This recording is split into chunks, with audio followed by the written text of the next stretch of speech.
right, I think we're gonna start. Warm welcome to everybody. It is my pleasure to introduce to you today the event of Transdisciplinary Trauma Studies Roundtable. And depending on where you are joining us from, good morning, good afternoon, or good evening. My name is Magdalena Zolkos. I am Associate Professor in the Department of Social Sciences and Philosophy at Jyväskylä University in central Finland, and I am moderating the event. So I want to thank you all for joining us today. I want to thank for technical assistance to Lorena Ortiz Cabrero, and I'm going to introduce the panel just by saying first that we have four distinguished speakers whom I will introduce in greater detail. This is the plan for today. And then before we move to the panel, I'm going to give the floor to Anna Manihurt, who will introduce you to a newly established book series that sort of parallels this event. And then we're going to come back and I will introduce the panel, and then we're going to start. So without further ado, I will introduce the panelists, and that will be in the order of their speaking. The first of our panelists today is going to be Anna Manihurt, who is a professor of trauma studies at the Budapest University of Jewish Studies. She's an academic researcher, teacher, and a writer with an expertise in many fields: comparative literature, critical theory, and relevant specifically for today, memory and trauma studies, as well as gender. She's held positions and fellowships at Wiesenthal Institute in Vienna, at the University of Amsterdam as Marie Skłodowska-Curie Individual Research Fellow, and prior to that, she was a principal investigator of the Trauma and Gender in Literature and Culture Research Group. She's the author of Women's Literary Tradition and 20th Century Hungarian Women Writers, published by Brill last year, and Trauma and Literature, Comparative Case Studies from the Hungarian Perspective. Our second panelist in the order of speaking is Annie Jones-Stark, who is an assistant professor of history, and she's also the chair of the Department of Philosophy, History, and Politics at Thompson Rivers University, Kamloops in British Columbia in Canada. Her areas of specialization include British and English history, as well as memory and trauma studies, and she will speak to us in that capacity. But in regard to the latter, her research, her teaching, and her publications have focused on history of civilian and military responses to war and in war, history of emotions, affect, and catastrophe, and history of PTSD and mental illness. Our third panelist is Nicola Mccortic, who is postdoctoral researcher at the Institute of Communication and Media Sciences at University of Bern in Switzerland, where he is one of the researchers on the project on populist radical right attitudes and political information behavior. Trauma and memory studies is one of his areas of specialization, and he combines his research on trauma with critical security studies, cybersecurity, communication, digital sciences, and propaganda studies. His many publications include articles in memory studies, in Continuum, and in media, war, and conflict. And recently he contributed a chapter to the Palgrave Handbook of Digital Russia Studies. And then last but definitely not least, our fourth speaker is Fiona Te Momo, who is Associate Professor in Development Studies in the School of Maori Knowledge at Massey University in Aotearoa, New Zealand. She's a Maori Indigenous scholar, a researcher, and a teacher, and the focus of her work is development of Indigenous knowledge. She has established a broad and multifaceted expertise in Maori development that stretches across social, economic, and community development, as well as Maori cultural knowledge, community compassion, and volunteer work. Recently, she has co-edited 2 volumes of an oral and traditional history report that documents communal, historical, and contemporary narrative of Ngati Raukawa peoples. She's written prolifically as well, contributing chapters and articles, including Canadian Journal of Native Education and Journal of Social Work on decolonizing social work. So welcome to our 4 panelists. And before we move on to the panel, I'm going to invite Anna now to speak and introduce the book series. Okay, thank you. So I will try to share my screen. So this is a book series, a new book series called Transdisciplinary Trauma Studies. And we co-edited with Annie St. John Stark and Nicola Mccortic. And we invite submissions of books from any field which is related in some way to trauma. So this is the kind of transdisciplinarity that we envisage for this series. And I will talk about this approach at the end of my own talk. But for now, I would like to say that please go to this website, look it up at the Gruyter. This is a new series. And in any field that you work in might be interesting for us. We would like to establish a series which looks at trauma from a new viewpoint, from not isolated viewpoint of different fields, but from a viewpoint from which every field can contribute to the understanding of trauma, but that does not necessarily mean that we have to encompass the whole field as we are trauma scholars. But there is this approach which legitimizes coming to talk about or studying trauma from different viewpoints. I understand from some comments we received that this is not always self-explanatory. So that's why I would like to emphasize it here as well. Okay. Okay. Yeah. All right. Thanks very much, Anna. So now, without further delay, I would like us to start with the panel. And just as a way of introduction of how we're going to proceed, I'm going to give the floor in the order in which I introduced the panelists, and everybody will speak for about 10 minutes. And afterwards, we are going to open the floor. So we welcome people's comments, participants' comments, we welcome interventions, and we hope for a lively discussion. All right, so why don't we start back to Anna now with your 10 minutes intervention, please.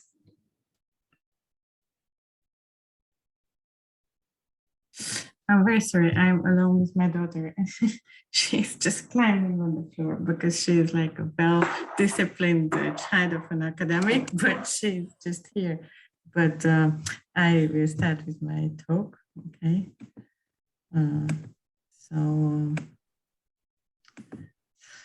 Okay, so what I will do now, because we had some preliminary discussions with the speakers about this event, and anyway, it was a long time ago when we originally planned it, so some things have changed in the meantime, or newer ideas came up. So I will split my talk into 2 parts. The first part is going to be what it would have been originally, my own research, trauma in the digital age, and in the second part, I will talk about transdisciplinarity in science and the transdisciplinarity of studying trauma.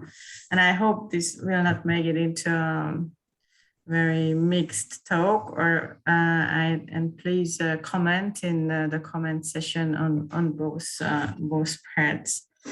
Okay, so my own research is in digital trauma studies. This is a new field, which I named it as such, and started research on it like 6 years ago. Before that, I researched trauma in literature and in cultural studies. And then I came to studying the impact of the digital environment on trauma, including individual, collective, and historical trauma. And this research concentrates on how social media networks since the 2000s have introduced major changes in the way people are exposed to traumatic content. So if you look at your Facebook or your Twitter, you will see your friends, and on the next page, you will see something very difficult, something which you wouldn't necessarily come across if you just switch on TV or open a newspaper. This is a totally different presence of the traumatic in our lives. And there is also a political angle to it, that social media provide information in cases when state-run media do not cover issues. So this can mean that there is a secondary traumatization of the viewers, but social media also offer new ways of dealing with trauma, also historical trauma.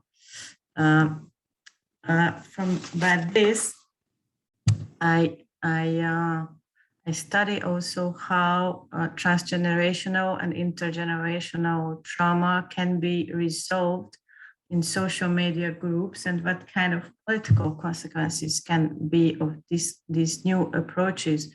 I call it frozen currents, when trauma layer after trauma layer block progression in cultural memory, and especially the region of Eastern and Central Europe. The numerous unresolved collective traumas have a huge impact on how people are still in an intergenerationally traumatized state in many regions.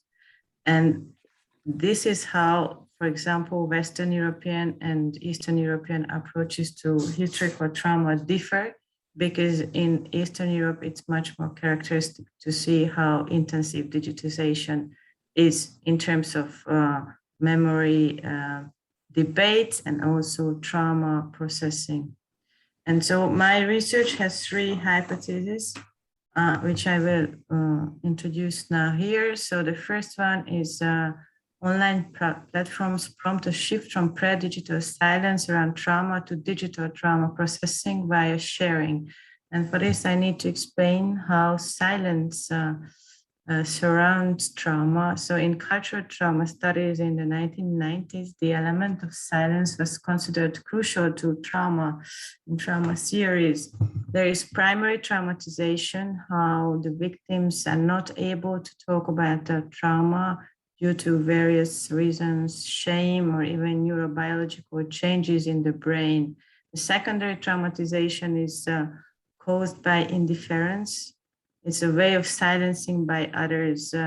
It's how, for example, Holocaust survivors arrived back to their home countries, and the people there, they just didn't take account of what happened to them. And it is again a layer of traumatization.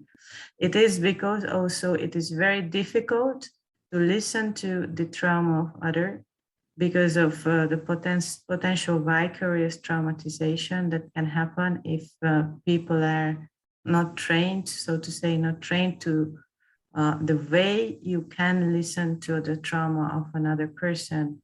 So there is empathy and indifference, and there is a way to listen to the trauma of others, but it carries the danger of being traumatized. And at the third level, these reactions can be combined with tabooing in totalitarian regimes, with political silencing.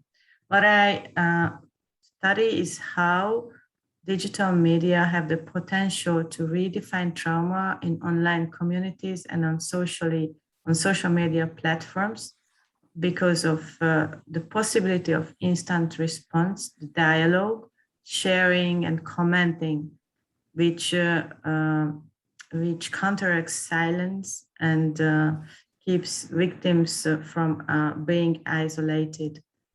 And the second hypothesis is that social media offer ways to diminish the indifference that causes secondary traumatization. This is a bit of a tricky issue, But the wall of interference that would lead to secondary traumatization will not be built on social media. Those unable to comment or to recognize the trauma of the other will remain silent, but the silence will not be noticeable online, because this kind of turning away, the not listening to others, that in real life has the effect of bringing on secondary trauma, will not be noticeable on social media. So people just will not comment, but not commenting is not something that people notice.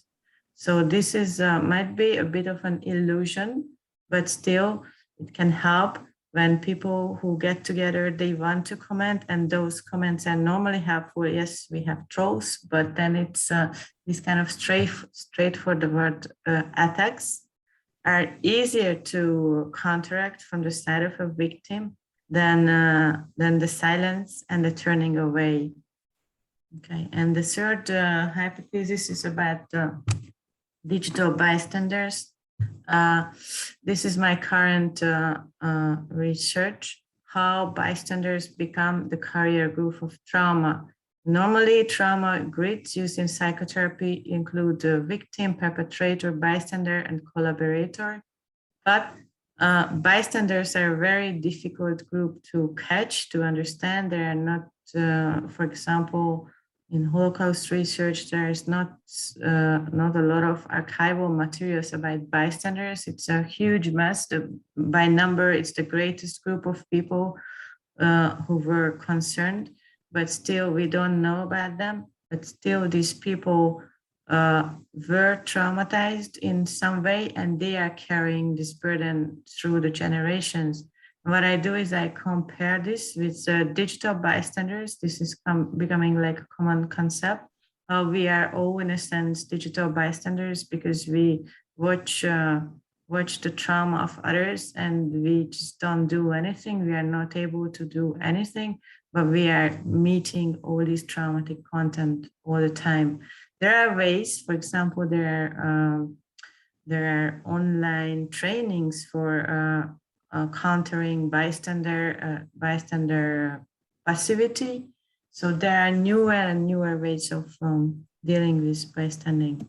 Okay, and this is my table about the differences of understanding trauma pre-digital and post-digital, and how trauma was one sort fixed in time and space. And yeah, just please have a look. And today, digital trauma processing, trauma shared online on social media, sharing eliminates silence and allows for plural and multiplied versions of traumatic history. And I think I have like 2 or 3 minutes left, is it so?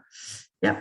So normally I would show my case studies, or at least one case study, like the Holocaust Facebook groups dealing with Holocaust, But just here you can see what I do. And I would like to go to transdisciplinarity from now on. So I looked up 2 articles which were very definitive, like a very long time ago, 1991. This is the first article by Marlene Stamber, which explains, maybe, I'm sorry if it's very basic, but I think it's good to go back to the basics. So what interdisciplinary, within one discipline, cross-disciplinary, multidisciplinary, that is the most common, actually. Even when we talk about interdisciplinarity, it's normally just multidisciplinarity. So it's the integration. Interdisciplinary is integration of the contributions, and transdisciplinary is a higher level of integrated study concerned with the unity of frameworks beyond disciplinary perspective. This is a bit difficult to understand. I can see that. But the situation that this article talks about in 1991 has not changed so much, because she says here, by serving very useful purposes, academic disciplines create barriers. So when the framework itself becomes barrier to the topic, the framework studies, then it's a problem. And the second article is 10 years later. It's on transdisciplinarity by Jürgen Mitterstrass. So like he here responds to some criticism, which according to the criticism, people think that transdisciplinary is kind of holistic and above the sciences, but he proves that it's not. But it also says that transdisciplinary carries with itself the potential to change the system. So it's a kind of cooperation which results in a lasting and systemic order that alters the disciplinary order itself. Whereas the previous layers of scientific research do not have this potential. And he also talks about how a system or the order which is laid out can become rigid and can hinder actually research. So what I want to say that and how we envisage the book series also. So for me, transdisciplinarity in trauma studies means the focus on providing context between fields and disciplines, how one field can provide a context for another one, and how the approach focusing on linking points and relations between approaching. So basically it's a kind of networking approach. Because the basis of this is that the discipline, the framework is in a specific relationship with the topic. So we can see the topic through the lenses of the framework, but the topic impacts the framework too. So in trauma studies, it's very important to be focus on linking and connections, because the topic, the trauma, isolates and it is surrounded by silence.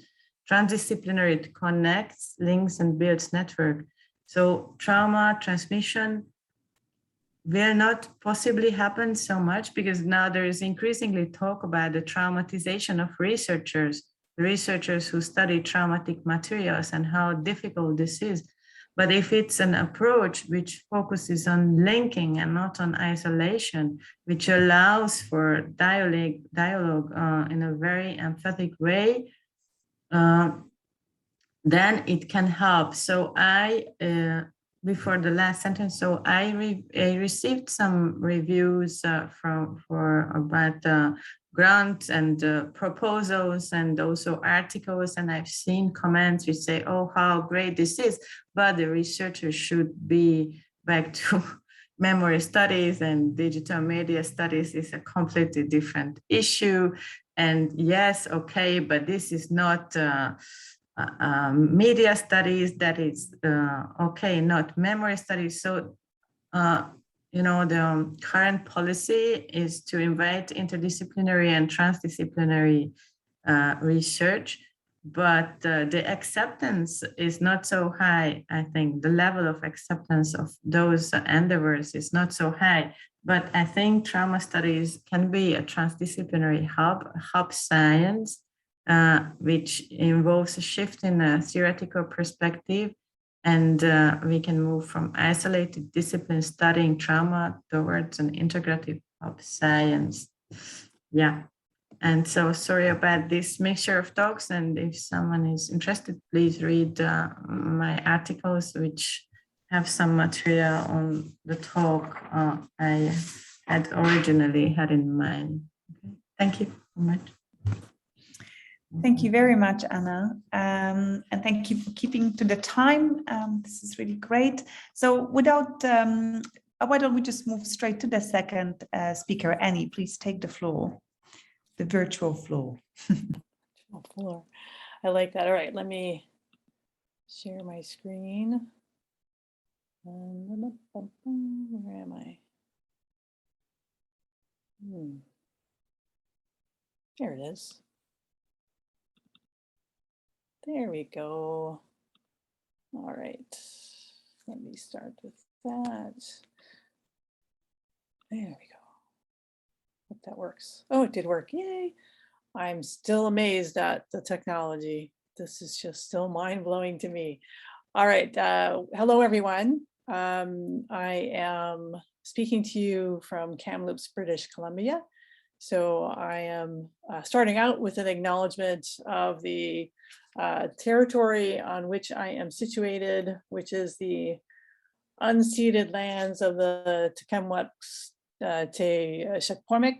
And I'm grateful for living in this beautiful place. So let me acknowledge that first and then move on. My PowerPoint is not nearly as polished as Anna's. She does such a beautiful job. So I'll just start with just quickly introducing where I'm at presently with the transdisciplinarity and trauma. I'm coming at this as a historian. My original work up till about 5 years ago was on conscience and allegiance in the English Civil War. And in that context of studying that, I certainly spent some time looking at casuistry, a process of determining right action. And then I realized that I was looking at the survivors of Civil War in England of the 17th century. And looking at their survivorship, I became really quite curious about how they managed to survive and what they thought survival was. I'm aware that I'm using a 21st century framing for this, certainly, in thinking of survivorship. That's not something that they would have, I think, come up with. Certainly, it would have been completely anachronistic for them, but I'm still curious. So over time, I was aware that my interest in their ability to make some sort of sense of what they had endured, perhaps as prisoners of war during this really quite violent civil war, or victors, or someone that just barely survived. I became aware that when I was looking at them, I was also situated myself in a time when there was ongoing and continues to be persistent traumatic events, catastrophes, disasters, violence in the form of genocide and torture and imprisonment and natural disasters, as we call them, everything from Hurricane Katrina in 2005 to the tsunami in Indonesia to 9/11 in the United States to civil wars in Europe. The list, as we know, is quite endless. So having been someone who also deals and has continued to deal with traumatic effects in my own life from part of my youth, it was really something that seemed a natural fit to look at trauma historically, being aware of the challenges there, but also being aware of the current realities of trauma and traumatic exposure over time. So to jump forward, at this very moment, I'm finishing up a grant proposal for a trauma studies conference here in British Columbia to take place next year. And so in this short amount of time I have with you, I'm going to briefly refer to a challenge that arose with that, and then introduce you a bit more to my own research on heroes and trauma. In the first place, in just constructing this grant proposal, I'm sure many here listening and watching have tried to and attempted to write grant proposals successfully or not successfully. There's a unique circumstance that certainly has arisen in putting this together, in that it's a transdisciplinary conference. So it's intentionally one that does not fit into a neat category in one discipline, one area of study. So one enormous challenge has been fascinating and rewarding, but it's that I have had to build relationship outside of the liberal arts to expand as much as possible into other fields of study at my own university, to articulate transdisciplinarity and the benefits of that in a way that a government or federal level adjudicators, which is the agency to which we're applying, would understand and would appreciate and would be able to conceive the value of this. In a way, as Anna was saying, this is clearly an attempt to change the system of knowledge, the epistemology really of trauma, because there are so many different facets we're attempting to bring together in the context of this conference, everything from history to social work, to sociology, to the medical field, to the arts. So really, it's been a challenge just articulating this to those who aren't familiar with trauma studies, transdisciplinary trauma studies, digital trauma studies. So that's a significant challenge. There was also a challenge because of the geographic location in which we're situated. Some of you might be familiar with some of the recent findings in Canada of unmarked graves on the sites of former residential schools. It's part of Canadian history, certainly, but primarily part of the Indigenous history here. So in that context, it seemed acutely necessary to continue with an existing plan to have this conference on trauma studies, involving trauma studies, but also trying to build this conference and build the relationships also meant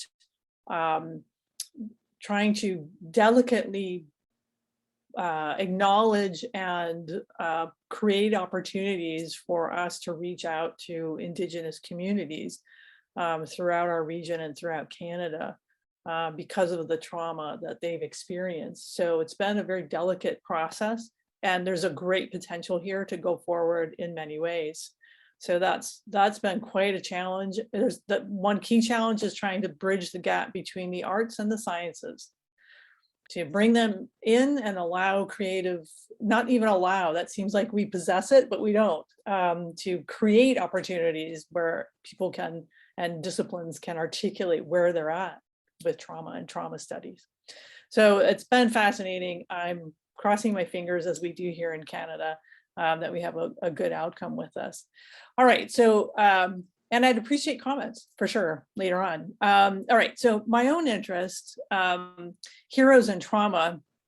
This is a 17th century text, the Soldier's Catechism. And when I think of the heroic narratives that informed men, particularly of the 17th century and later, I think of these examples. A Soldier's Catechism is a great example. I really am interested in what we would call, and what many historians and trauma studies scholars have called, a master narrative. I'm sure Anne is familiar with that in looking at some of the literature and biographical statements comprising narratives surrounding trauma.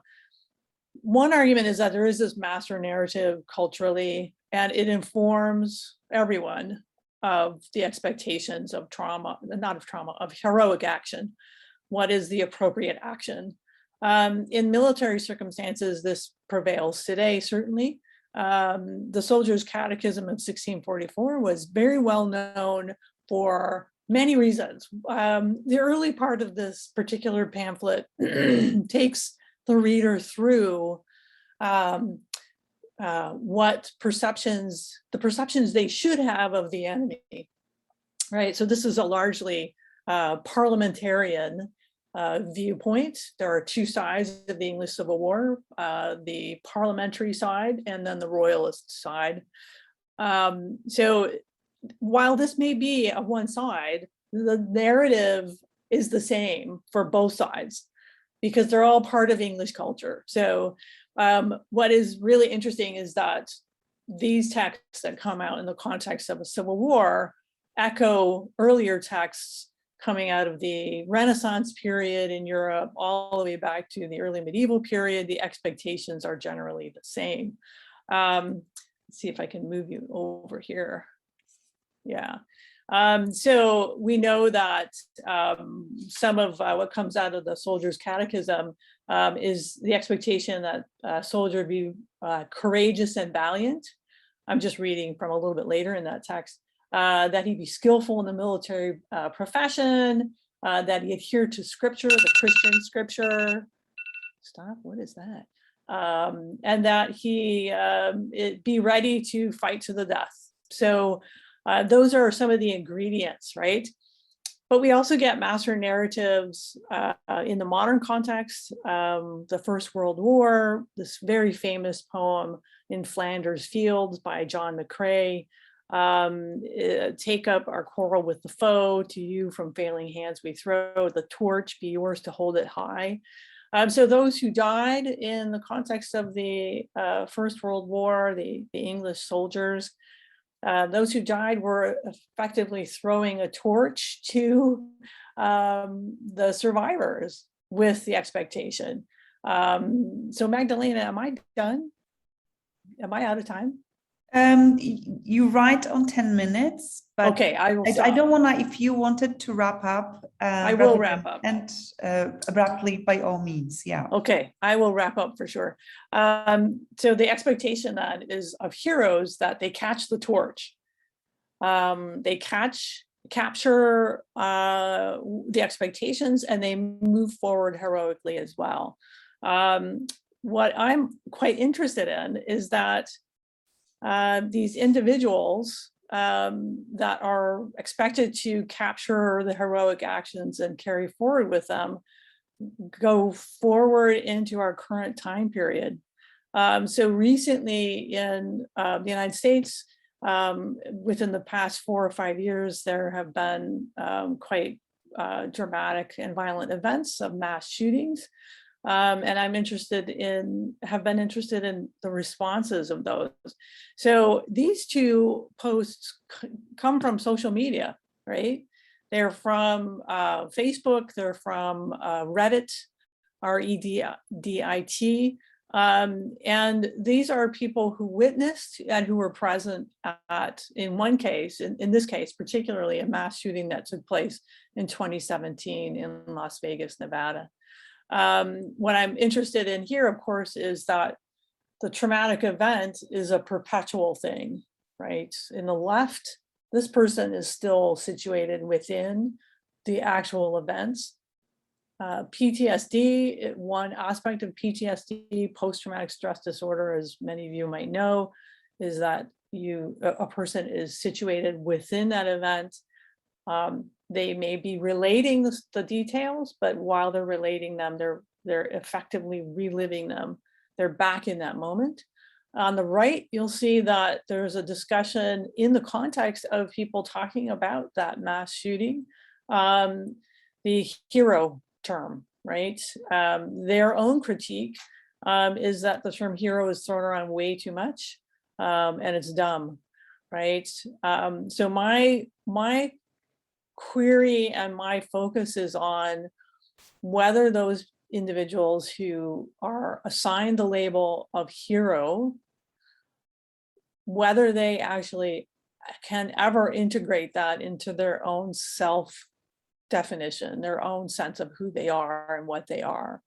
My argument is that trauma shortcuts that. Trauma in its effects and its reality guarantees that someone who is a survivor, and perhaps someone who acted in a way we would consider heroic in the moment, trauma guarantees that that person does not absorb all the aspects that come from the master narrative of heroism.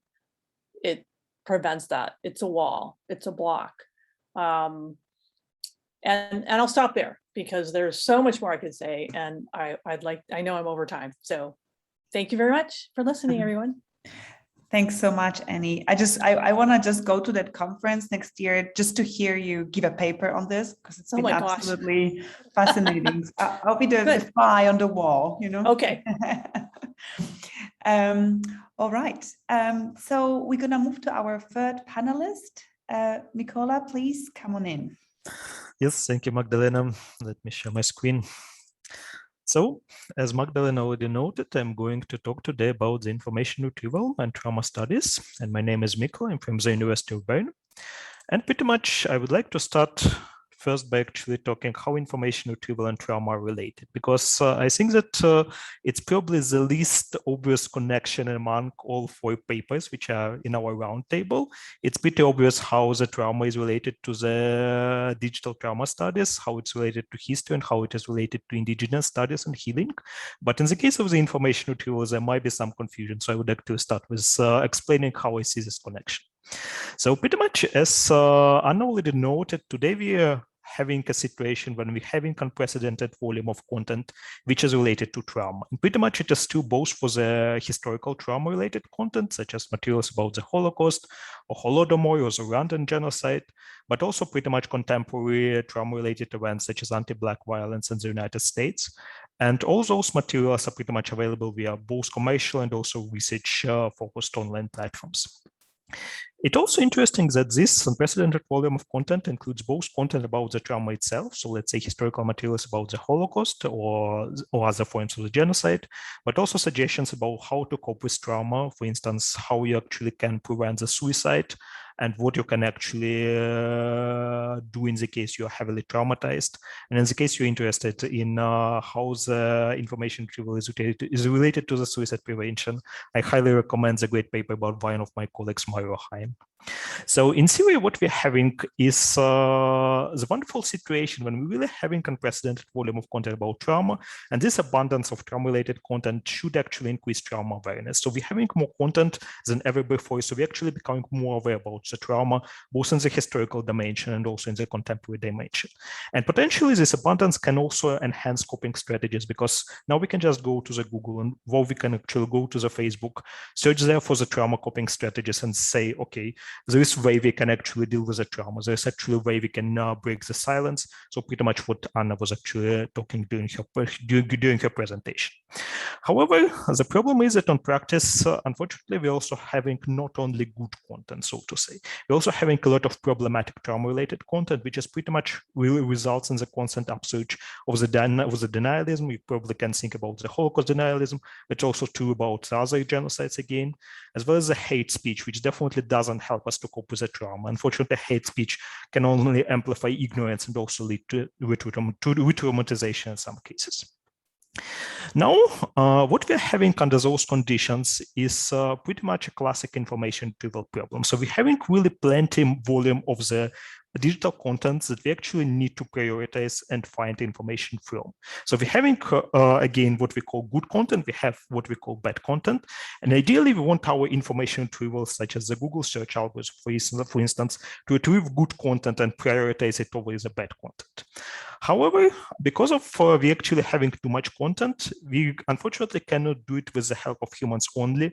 So we cannot rely only on the human creation in this case. So we actually have to build and then deploy algorithms or the sequences of instructions which are used to fulfill a particular task. And algorithms are very intensively used both by commercial platforms such as Google or YouTube, as well as the research platforms. So you can think about, for instance, the database of the materials of the United States Holocaust Memorial Museum, which are pretty much created by the information retrieval algorithms. So under those conditions, we pretty much having algorithmic system becoming trauma processing agents, because they effectively determine what trauma-related content users will see or will not see. So for instance, let's say if I'm searching on Google for the George Floyd murder, the Google algorithm pretty much determines what kind of information I'm getting. I'm getting information about it being an instance of racialized violence, or I'm actually getting very right-wing content about George Floyd being a criminal and all other wonderful things that you can actually find on the social media. So the question is, what are the implications of this shift? Can actually algorithms adequately cope with this task and deal with the challenges involved in the trauma curation? Pretty much, I would be really very happy to say yes, algorithms are wonderful, they can actually do this. Unfortunately, it is not all that simple, because unfortunately, we're actually having a lot of concerns about the algorithmic agency, which applied to many other areas. When we're actually deploying algorithms, you can think about the general information deployment, you can think about the news recommenders or commercial recommenders, and pretty much all those drawbacks are also very much applicable to the trauma-related content. Unfortunately, algorithmic systems are very often intransparent, they're very often driven by the commercial logic, and when you actually have a commercial logic, it raises a lot of questions to what degree it is actually applicable to highly ethically challenging tasks such as a trauma information creation. We also know that algorithms are often subject to the randomization, which makes the outputs very unpredictable. They can also propagate hate speech. They can also enclose us into the filter bubble. So basically the information bubbles when we're actually getting only specific perspective on the certain event or the certain subject. For instance, you can think about the Holocaust denialist filter bubble. Algorithms can also undermine authority of the research institution, as well as traumatize individuals who actually want to communicate their trauma via the digital platforms. Again, what Anna was noting in her talk. Unfortunately, we're also having a problem with algorithmic system and platforms using them pretty often struggling with the lack of accountability. It's really very hard to hold Google or Facebook accountable, even while they're often doing very morally dubious things. And finally, they can also breach our individual and collective rights, both in terms of getting the reliable information and, for instance, also attacking the dignity of the victims. So pretty much all those reasons motivate us to study algorithmic agency. And there are actually different ways of doing so. So in the field of the information retrieval, there are different approaches to studying how algorithms actually create information. We can often rely on the crowdsourcing. We can also rely on the manual querying and API requests. But what we're actually doing with our team in Bern, Zurich, and Gesis is we're actually building robots which simulate human browsing behavior in order to generate certain inputs and also record outputs. Why we're actually relying on the robot building? There are several reasons. Robots are definitely not getting tired or traumatized when they're actually exposed to the traumatic content. Unfortunately, people often get traumatized when they actually work with the traumatic content, and so people also getting tired very fast. Also, the memory of our robots is definitely much better than, for instance, my memory. I definitely would exchange my memory for the memory of the robot in many cases. And finally, robots can also be easily controlled, so we can actually study a lot of aspects of the algorithmic creation, such as personalization or randomization of the outputs, and then actually prove, okay, for instance, if my gender is female, then I'm getting certain set of trauma-related outputs on Google, which are different from the cases when my gender, for instance, is male. So our current focus of what we are doing is pretty much web search, so pretty much the search engines, as well as the recommender systems used by commercial platforms, both in the West and also in the non-Western context. And in particular, we are focusing on the Holocaust-related content, but we're also having several upcoming projects which expand to the other historical and contemporary traumas. And in the rest of my talk, I will just show you very briefly some examples of what we are doing, and then I will briefly talk about the transdisciplinary challenges which are actually struggling with. So it is one of the projects that we are running last year. So pretty much here we looked at what we call the recommendation trajectories. So pretty much what we did for this project, we actually built two robots which actually love to watch recommended videos on the YouTube. And basically our robots start with the same educational video about the Auschwitz concentration camp. And then we actually telling our robots, okay, please go to the very top first recommended video and keep doing it for 100 steps. What we can actually see on this nice, colorful graph is, first of all, that between our two robots, one of which was deployed in the Chrome browser and another was deployed in the Firefox browser, there is very, very little similar trajectories that they share. Basically, they just share two very first recommendations. And then after this very first recommendations, their paths are radically diverging, which again kind of brings us back to the whole point about the randomization of the algorithmic systems, and also raises questions. Is it actually something that we want in the case of the educational video recommendations? Do we actually want to have the situation when our YouTube users start with the same video and then getting very, very different recommendations? Then there is also a question of what exactly are the recommendations they're getting. For instance, our Chrome-based robot, I think already on the fifth or the fourth step, gets a recommendation of the video which is called Deadly Asbestos, which honestly has zero relationship to the Holocaust. It's basically related to the dangers of the using asbestos as a building material. And from the point of view of the algorithms, the logic is relatively simple. Holocaust is deadly, asbestos is deadly, so probably if I am interested in watching videos about the Holocaust, I also would be thrilled to watch some videos about asbestos because they're both deadly things. From the ethical point of view, as well as educational point of view, I would say it's much more complex and much more questionable. In the case of the Firefox-based robot, we're actually sticking to the Holocaust for some more time. On the similar step, we're actually still getting the Holocaust-related video, which is one of the survivors' testimonies. However, generally, we end up in both cases with video recommendations which are totally not related to the mass atrocities, unless you really hate John Travolta, as well as not related to the Holocaust from which the things actually started. Here's another example. In this particular case, we actually trained several hundreds of robots whom we actually taught to search on multiple search engines for the term Holocaust. And specifically, we looked here at the information results related to the image search. So effectively, our robots just went on the multiple search engines, specifically 6, I think we have on this slide. And then we actually asked them to search for the term Holocaust there. And then what we actually did, we actually labeled the outputs. In this case, I think we looked at specifically at first 50 outputs for each robot. And then what we're actually interested in is to what death camp actually the outputs are related to. Pretty much as we can see on the graph, there is very high disproportion in the output. So especially in the case of the Baidu, which is the largest search engine in China, we pretty much have almost all results related to one single camp, which is Auschwitz. Pretty much we're also observing the same situation on the majority of other search engines. It again raises quite some questions. It's pretty much understandable why Auschwitz is so popular. It is really essential for the Holocaust memory. However, it's also essential as a tourist destination, which again kind of brings us back to the whole question about what logic guides the algorithmic outputs. Is the algorithm prioritizing Auschwitz because it can sell better, because it's easy to sell tickets to the Auschwitz than, for instance, to the Treblinka or to the Terezin, or is it because it is actually important for our collective memory? There's also quite some other problematic aspects. For instance, if you're actually looking at the distribution of the camp, you actually almost do not see any Eastern Europe related camps except Auschwitz itself. So basically you do not see Sobibor, you see only very few images related to the Majdanek, which again raises question. What it actually means for the understanding of the Holocaust by the people who actually have very little understanding of the Holocaust? Would they only think that, okay, Holocaust only happened in the Auschwitz, there was no Sobibor, because actually search engine doesn't return anything to in relation to the Sobibor? What actually tells us about the memory of the people who died in the Sobibor? Are they kind of less voice of the commemoration because algorithms think that Auschwitz sells better? So what it all tells us about the transdisciplinary challenges?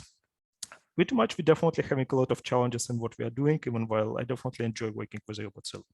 So one of the major challenges that we're struggling, which is honestly not a new challenge, I think that a lot of people are familiar with this one, is that it's really very hard to find a common ground between the disciplines, especially as Annie noted, between the hard sciences and also the humanities.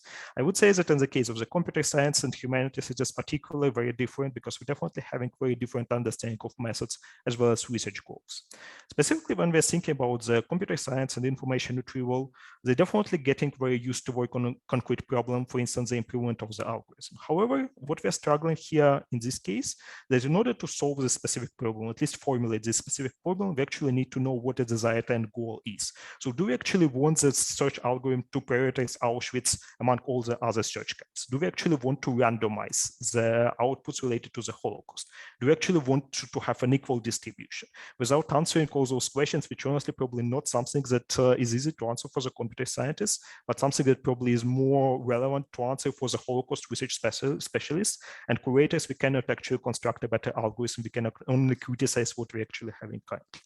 There's also a problem with the domain knowledge, because we definitely need a certain level of knowledge which is required to evaluate system performance, especially in the case of historical trauma. So for instance, we actually need to reliably identify denialist and non-denialist content, and for instance, be able to identify from which camp the image is coming. And without really trained historians being the part of the team, it's really very hard to do. And it's not really that hard to organize the collaboration between computer scientists and trained historians. And finally, the funding, which is something that Annie and as well as Anna already noted, we really need substantial funds in order to design and also maintain our robot-based infrastructure. But unfortunately, there are not so much mechanisms which actually finance this highly transdisciplinary research, which is located in between the humanities and psychology, as well as the computer science on the other side. Still, I'm definitely very much agreeing with what Annie and Anna said. There is definitely a lot of promise with building trauma studies as transdisciplinary hub. And definitely, I would say that information retrieval can also find some place in this hub. Thank you very much. Thank you so much, Nicola, for outlining this for us with so much clarity and depth. I'm sure that will be, all of those interventions will be followed by questions, but we hold off with the questions for now. And I'm going to invite our fourth speaker, Fiona. Please come on in. Oh, kia ora koutou, ngā mihi kia koutou katoa. I hope you can see my screen now. And so I'm going to be approaching this a little bit different, but on the same issues that have been raised, studying trauma, and the paper I submitted, Indigenous Healing, Talking Historical Trauma through Māori Development. And before I start, here in Aotearoa, New Zealand, we always mihi and we greet, and these are just two of our marae that from my tribal areas. To the left of your screen is the Ngāti Raukawa, and you mentioned that earlier, Magdalena, we've just completed probably last year 5 years of history of tribes and our sub-tribes within that area that has hundreds of pages and documentations recording trauma throughout, but in various narratives from our people. And on the other side with the little whale on top is my Ngāti Parausa, my Ngāti Kunuhi is my mother's. So my father to the left is Raukawa, Ngāti Whakatere, and my mum's the one that shows a whale, which if those who've seen the movie The Whale Rider, so that's where I descend from, those tribal areas.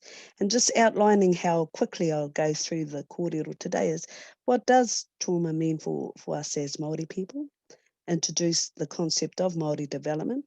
Throughout this, I'll weave through the impact of colonisation to Māori as individuals and their families, how trauma is invisible in historical and contemporary literature, stories and narratives, and then how we go about restoring it and the implementation of a multicultural process. And I add in here one of our most esteemed and formidable Māori Indigenous academics, Sir Mason Jury, and his 4 stages of Māori development, and I add in a 5th stage.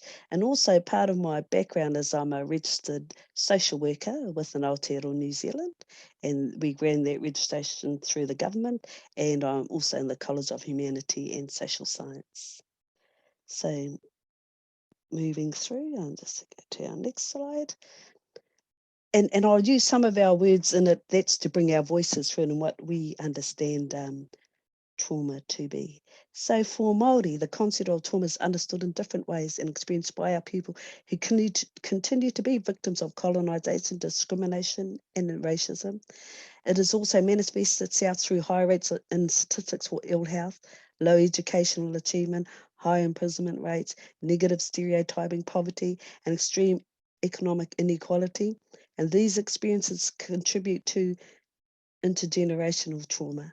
And I'm quite fortunate that I have seen and continue to see. I was there at the time of I've seen my grandparents and my grandfather fought in the First World War, but I didn't get to see him, but I saw my grandmother, my parents' generation, my generation, my children's and my grandchildren's. So seeing through there, not only through the communities and those generations, you get to see how the impact of these things continue to manifest itself throughout these generations. And when looking at trauma, especially, it's very historical, because when we look back at our people, they didn't use that terminology. But it's written in various ways through colonizing processes, assimilating into the education, into the health systems, but also the discriminative policies that come all the way through, and discriminative legislation that still appears today. So all these, it's a continue, but because that word trauma isn't used throughout that historical narrative, it's like it didn't exist.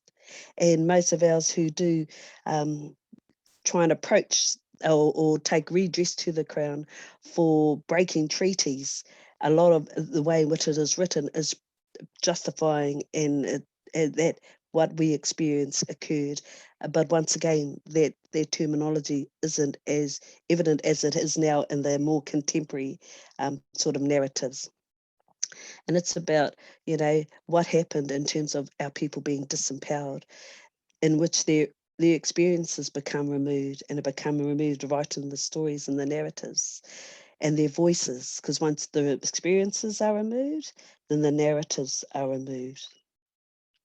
And then the sanitation of our trauma. you know, in comparison to, you know, still you have that narrative, others lost more than you, other countries have suffered more.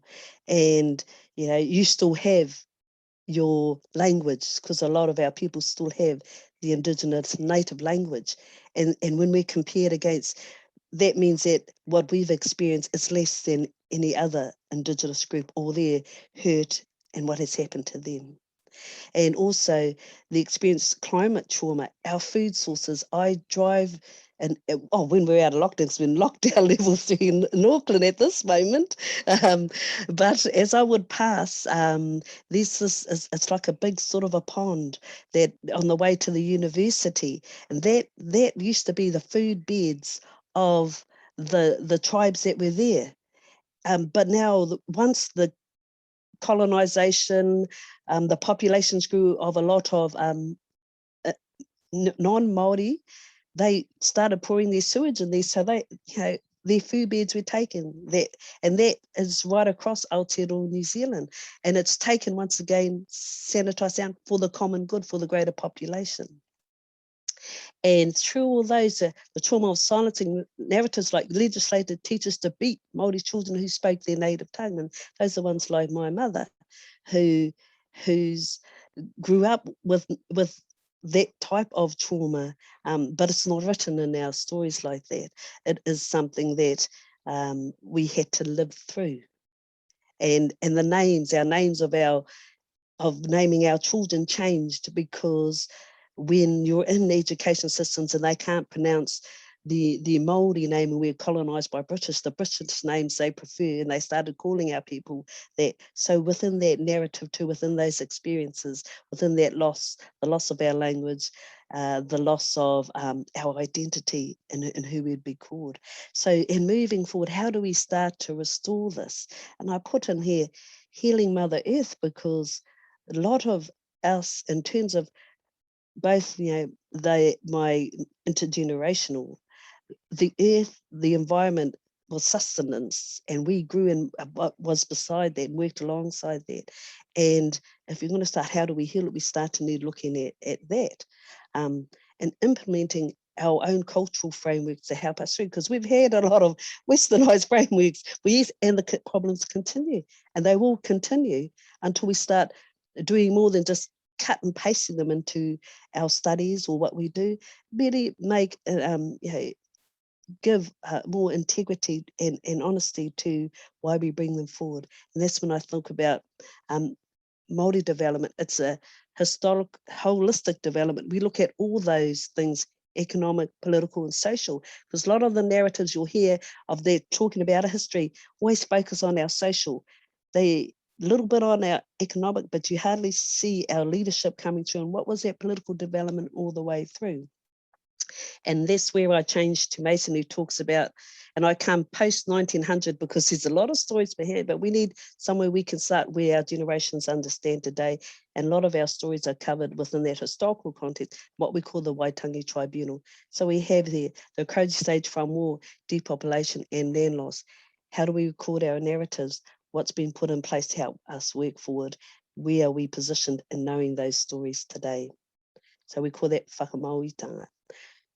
Tupunga ahu whenua is a stage too, where Māori incorporate traditional ways into rural development of farming the land. A lot of good things happened there. There was economic and politics, and we still try today to bring that through, taking on board a lot of what's happened, but still continue forward in a more positive and healing way. Hekinga mai kainga, Māori move in masses to urban areas, leaving their rural areas. What is the traumas all throughout these stages?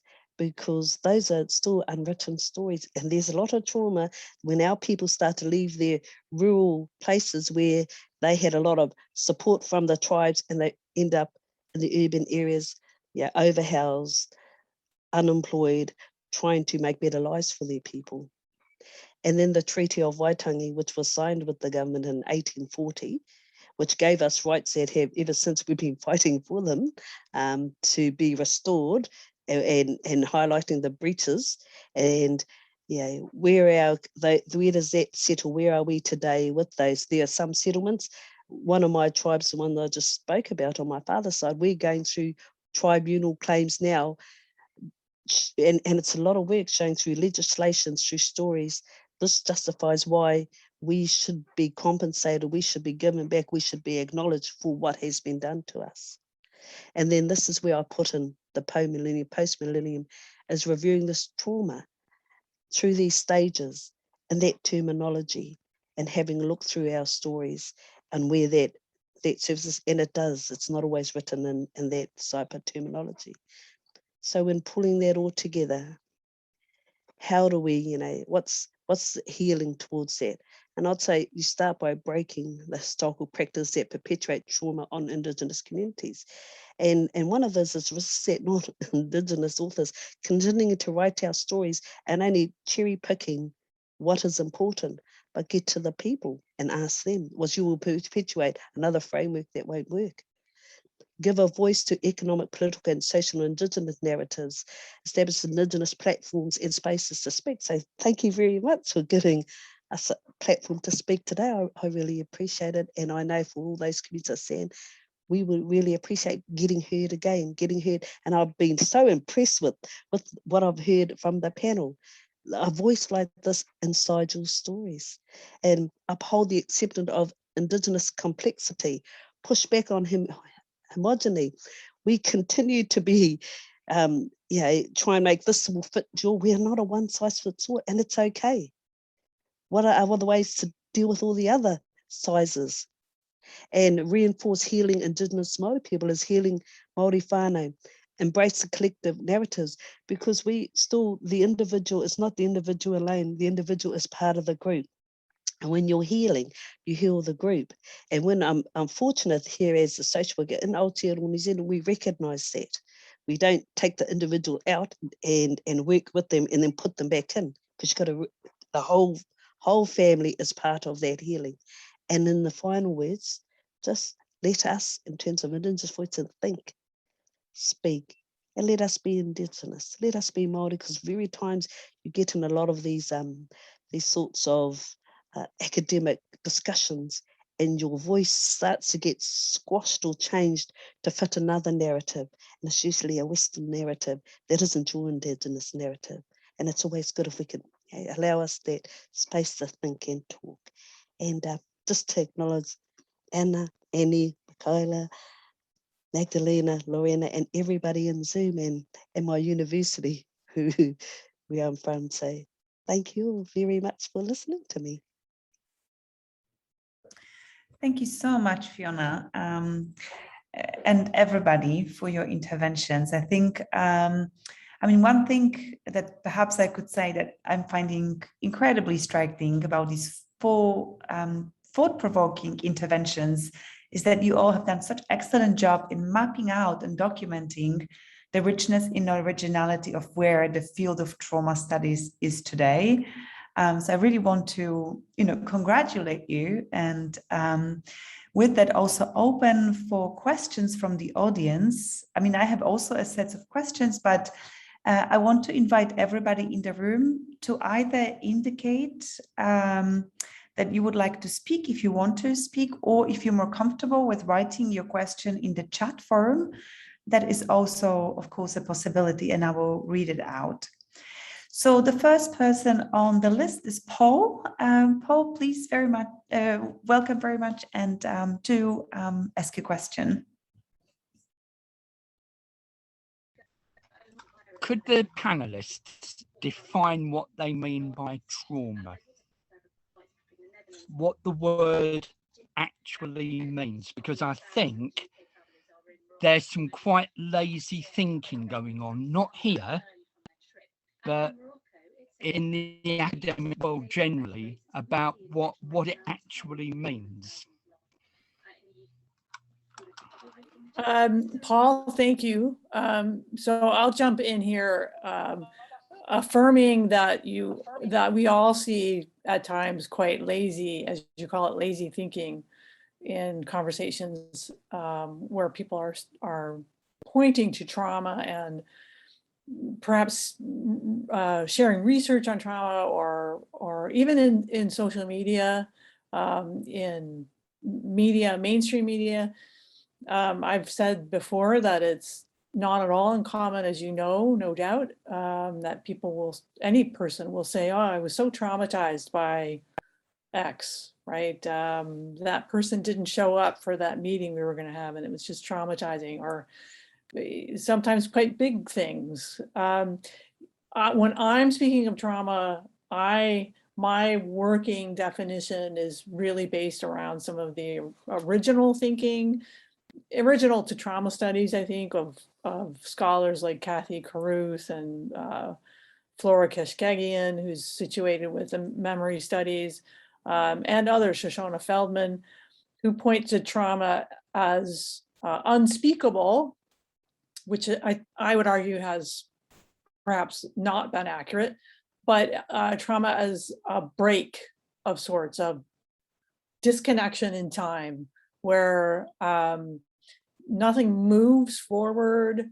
One's memory is compromised and challenged.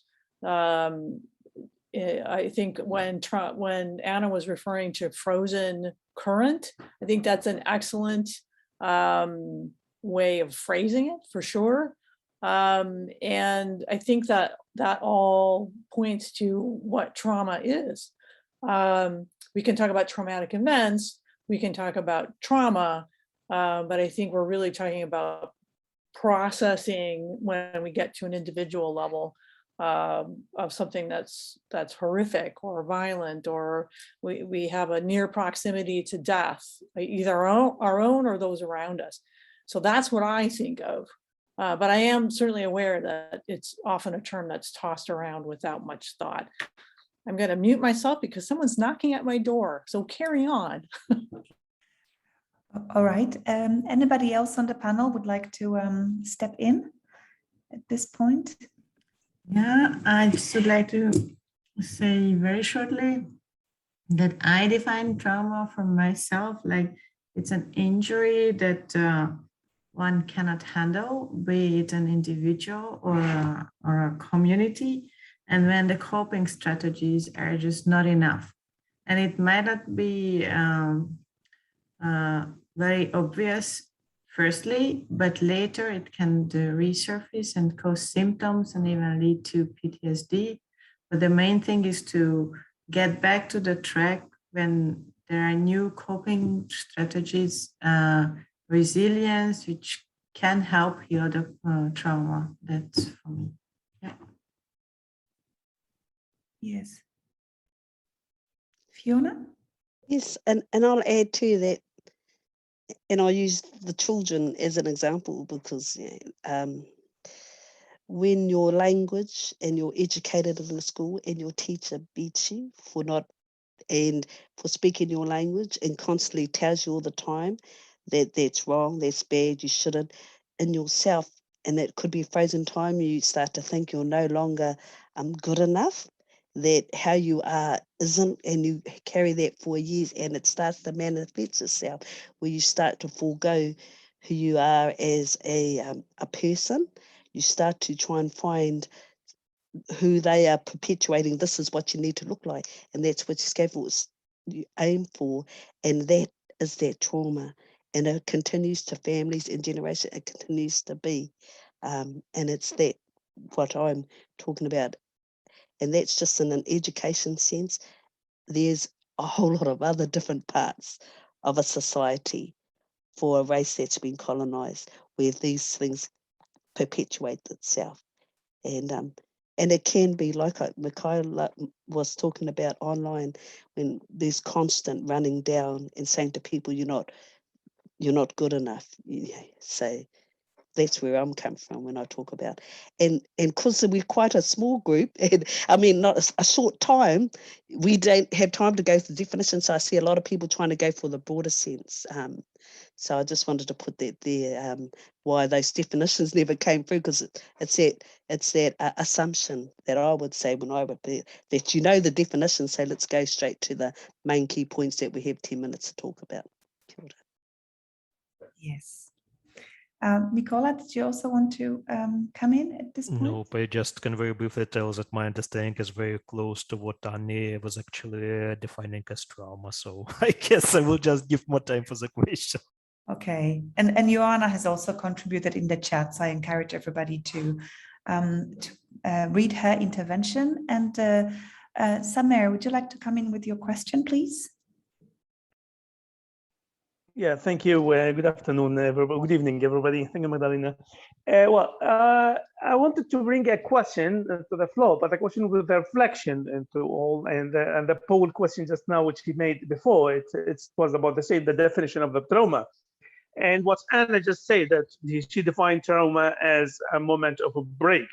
And so my question is for Anna and for Mikkel, more it's about both of them. When the trauma generates hate in the historical moments in the group, and when that moment of break, the trauma generates a hopelessness or helplessness. Okay, in that moment, because Anna talked about the Civil War, when in Civil War, English Civil War, Spanish Civil War, or any civil war in the world, in the history, when that Civil War memory generates hate in the group. So what is the paper of this trauma?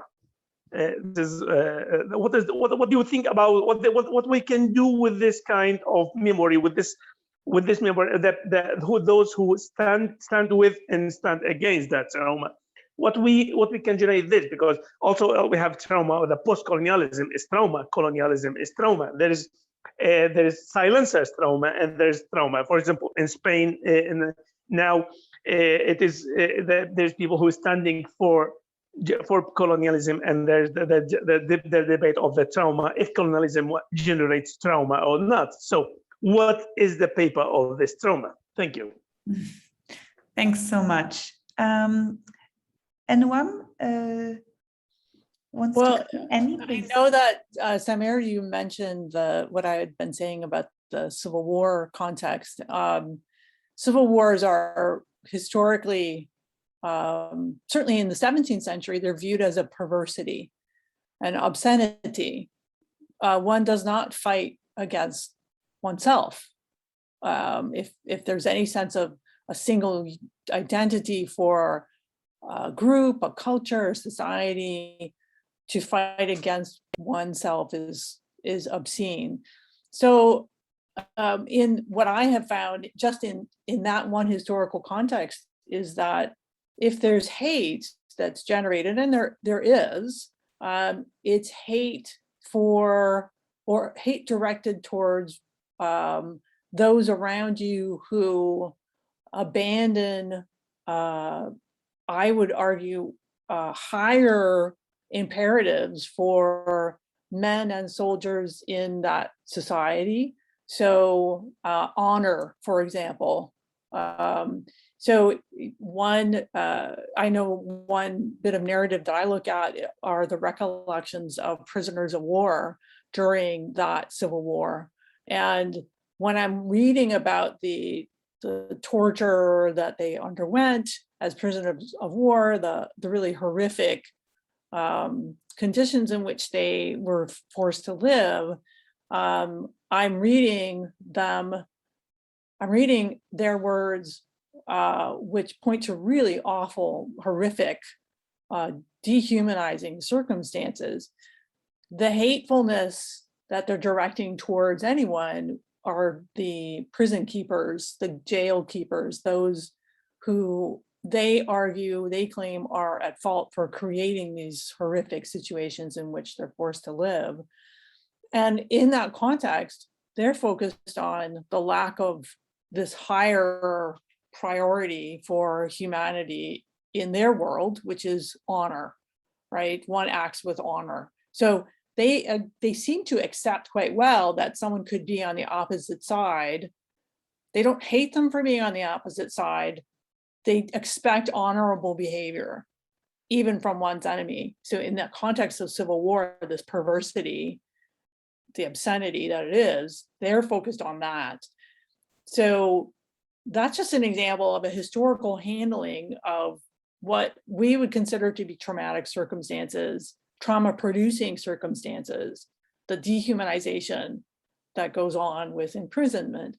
So I hope that gives you some sense of how historically it's handled in this really awful circumstance.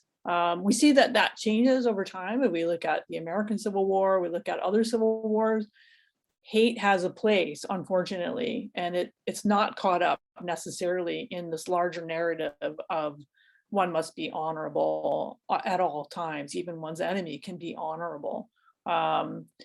Yeah, and what I'll point to also is that there's a common ingredient of trauma producing events, which is dehumanization. You remove the humanity of the person, and that in itself creates this mental break processing that I'm sure is prevalent, as Fiona will point to, across generations, trying to place that dehumanized reality somewhere, and so on. So I hope that's helpful. Yeah, for sure. Neha has written a question, so I might bring this one in, and then the other panelists feel free to either relate to Neha's or Samer's question. So Neha asks, how relevant are trauma studies in bringing about systemic change in an era of misinformation and conspiracy theory? And then added, in fact, dehumanization is an active ingredient. Yeah. So would anybody else like to come in, either on Neha's point or Samer's? Yeah, if I can. I probably would respond mostly to the summary, but probably also what I'm going to tell would also applicable to Neha's question. So I would say that both are excellent points. And probably my particular perspective is very different from what Fiona, Annie, and Tana is working with, because from the information retrieval perspective, we're mostly dealing with the consequences of the trauma. So information retrieval itself is not that often the cause of the trauma, even while it can lead to the real traumatization. But what it pretty much often deals with is the reproduction of the dehumanization. Because basically, if our algorithms are really not working as they should be, then they can pretty much just reproduce the dehumanizing narratives, denialist narratives, pretty much hate speech narratives. And there are definitely instances when we know that they actually work like this, which is a major problem. In terms of what we can actually deal with, this one is a very complex question, which would probably very much different on how you actually understand both the trauma and what should be the way of dealing with the trauma. Because currently, for instance, we're trying to think about how we can define algorithmic fairness in relation to the traumatic content.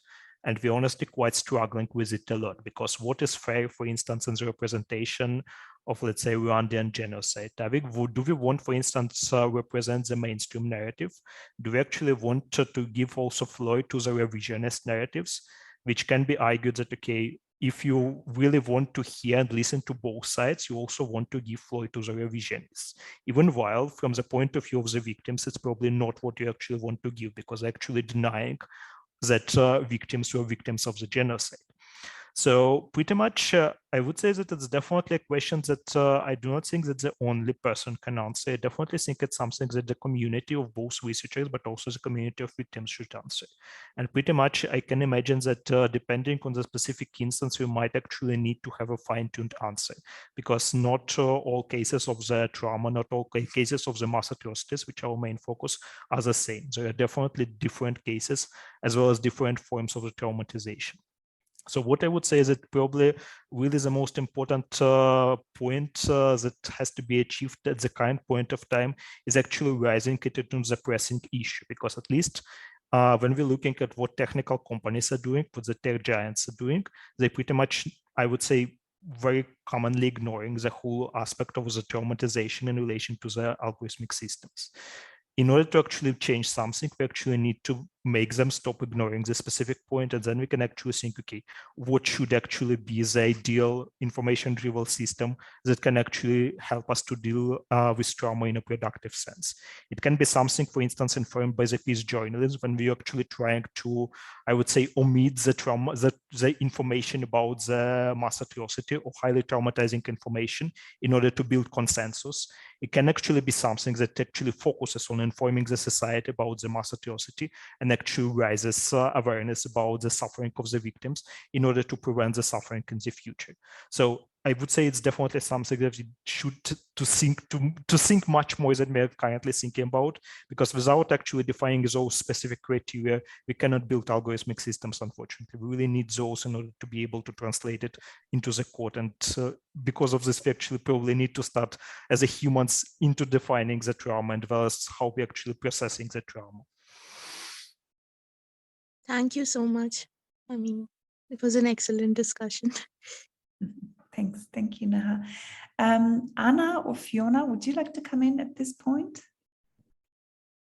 Yeah, I just would like to add one thing to what Nicola said. So trauma studies, one of the tasks of trauma studies is to raise awareness of trauma, but not as an overarching principle or something that explains a lot of things, but to draw attention to the element of trauma in different events or happenings or phenomena, and then develop or help develop policymakers trauma conscious policies, or make trauma informed decisions. So where there are legal issues, where different policies about education, health, and also, yes, internet use or computer science, then being trauma informed gives a different perspective.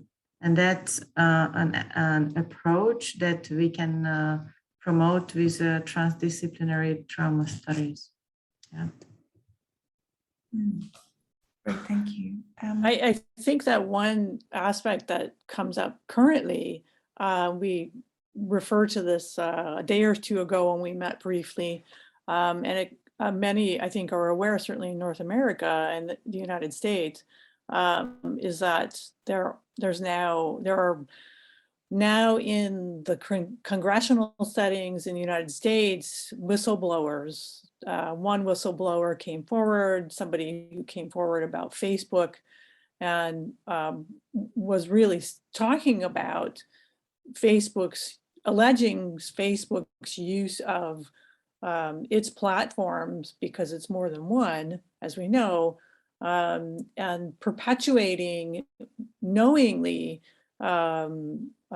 information sharing themes and tropes and posts, and allowing for the posting and sharing of information and entertainment type items that actually had a great impact in one case on young women who are teenagers around food and eating. And the fact that there's an assertion that this entity knew that it was doing that, knew that its algorithms were pointing a vulnerable population or an influential, a population that is easily influenced in certain directions.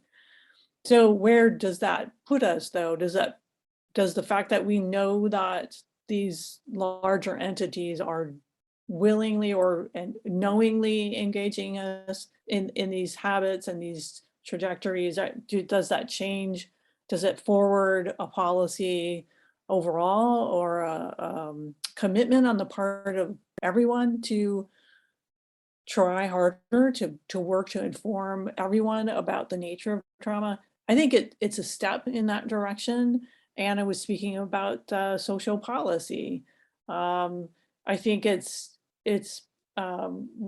certainly important that people engage in trauma studies in a larger sense, and in their own individual small little areas, always have some awareness that there's much to say and much to share with those who don't do trauma studies, those who are not academic, those who are not in Indigenous communities, and therefore don't really have a sense of how it operates. It's imperative that we make statements, that we cross the divide between us knowing what we know and, say, governments and policymakers, and speak to them so that we're pushing forward trauma awareness, trauma understanding, comprehension of it. And we know it's difficult. I mean, you just see from the diversity of presentations here, right? From Fiona to Nicola to me to Anna, if we're just a small group, right? So you can see how diverse it is and where everybody's situated. It's certainly difficult to have a single statement, but I think we must. Yes, absolutely. I'm aware that we are running out of time, or we have. I wanted to ask Fiona whether you wanted to come in on any of those two questions or the contributions by your fellow panelists. Yes, I'd support my fellow panelists and make it small, giving it a voice.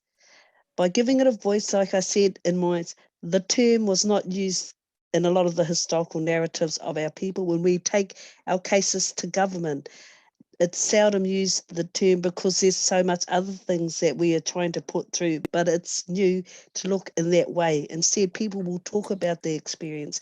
We won't call it frozen in time. They will say, because I was hurt, this what happened. And in order to get that voice to then be turned into a policy that can address those things, it needs to be worked in some way that brings it from there to be useful, to give it a voice so our people get recognised for what they experienced and acknowledged, and then redress and time to heal. Other than it will continue to be perpetuated generations. And adding to that, as I said, I had that 5 generational perspective. What my grandparents experienced is very different from what my grandchildren I see on those, as you were talking there, Nicola, how they're going to be seeing themselves is going to be played out a lot on Facebook, TikTok, and Twitter. And it's a different world, but that's not the term used in all those.